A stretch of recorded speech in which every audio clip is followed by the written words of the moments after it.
Vu du ciel, c'est un paysage de Far West. Mais nous sommes dans le Colorado provençal, sur le sentier des Ocres. Des sculptures étranges, des cheminées de fées, des défilés profonds au cœur du Luberon. Chaque année, 300 000 touristes jamais rassasiés foulent ce sentier. C'est de l'art à l'état pur, donc c'est jouissif pour les yeux, vraiment. C'est joli, c'est une petite planète Mars en France. Un voyage vers le cosmos, un petit voyage. La formation du paysage, simple pour ce géologue. Elle provient du sable déposé au fond de la mer il y a plus de 100 millions d'années. Et à un moment donné, la mer s'est retirée et ces sables se sont retrouvés à l'air libre sous climat tropical humide. À ce moment-là, ils ont connu une profonde transformation chimique et les sables qui étaient au départ, plutôt de couleur verte, se sont transformés en sable ocreux. Cette argile, c'est le pigment utilisé par les premiers hommes. Peinture rupestre ou camouflage, enduits muraux ou maquillage, rien n'a presque changé. On a des Indiens et du coup on a des taches partout et je trouve ça rigolo et beau aussi. Tout près du sentier, le Conservatoire des couleurs, au centre du circuit des Ocres. Ici, formation et démonstration.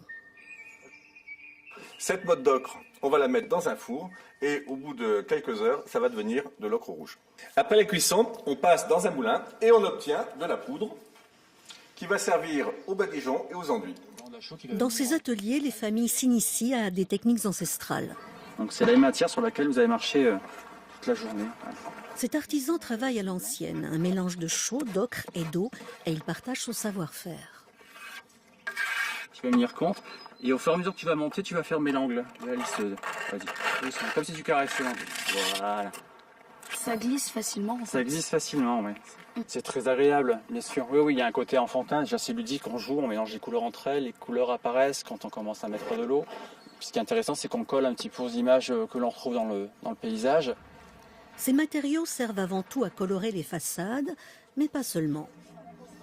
Je me suis bien badigeonnée, je me suis pris un bain dedans, en fait. À 343 mètres d'altitude, Roussillon est le seul village perché sur une montagne d'ocre. C'est un village qui était plutôt dans les rouges et fauves. Et aujourd'hui, vous voyez apparaître des maisons qui sont plutôt roses, donc qui sont dues aussi au fait qu'on va mélanger du sable avec de l'ocre rouge. Et donc blanc et rouge, ça va faire rose. Et des jaunes qui apparaissent, qui n'étaient pas forcément historiques. Mais ce qui fait aussi la vie d'un village, c'est l'évolution des couleurs. Tout a commencé dans les carrières ou dans les mines. Celle-ci est désaffectée, mais on peut la visiter.